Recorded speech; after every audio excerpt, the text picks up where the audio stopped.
بسم الله الرحمن الرحیم. موږ د چینل لومړی ویډیو له دې لپاره ده چې موږ څنګه کولی شو په یو موبایل کې جمیل اکاونټ جوړ کړو. د دې لپاره لومړی راځو یو ګوګل کروم خلاصو، په هغه کې gmail.com لیکو.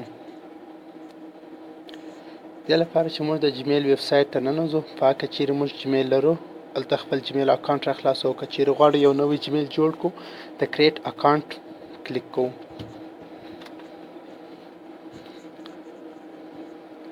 په دې کې فرست نیم کې لومړی موږ خپل نوم ورکوو چې موږ په څه نامه دا اکاونټ جوړو، مثلا علي. دوهم نوم یا تخلص موږ ورکوو، مثلا افغان.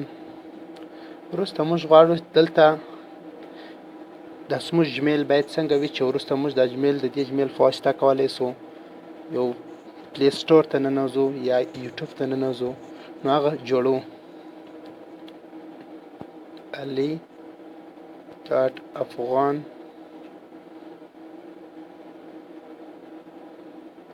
د هغه څخه وروسته پاسورډ ورکوو.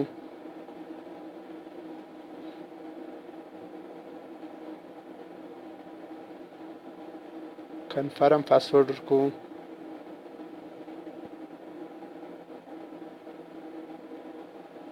وروسته نیکسټ کوو.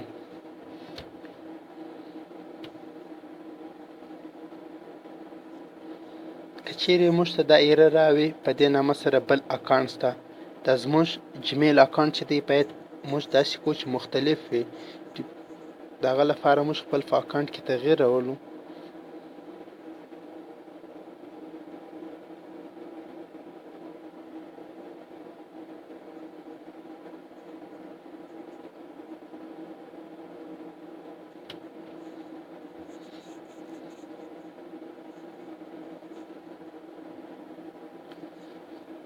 زموږ اکاونټ یې ومني علي افغان 698af@gmail.com شو.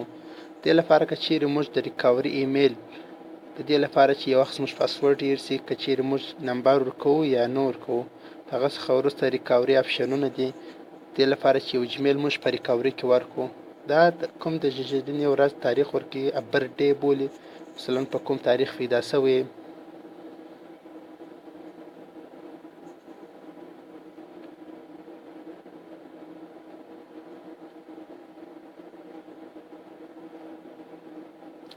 وروسته جنډر ورکوو.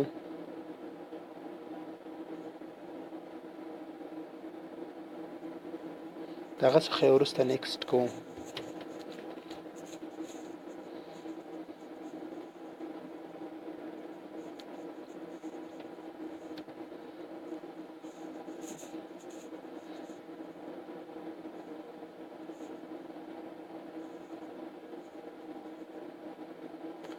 د جمیل د جوړولو لپاره بس همدومره طریقه ده. موږ کولی شو د دې جمیل په واسطه باندې بیا پلی سټور ته ننوځو. د پلی سټور کې موږ کولی شو خپل موبایل اپډیټ کو یا یو ګیم را ډاونلوډ کو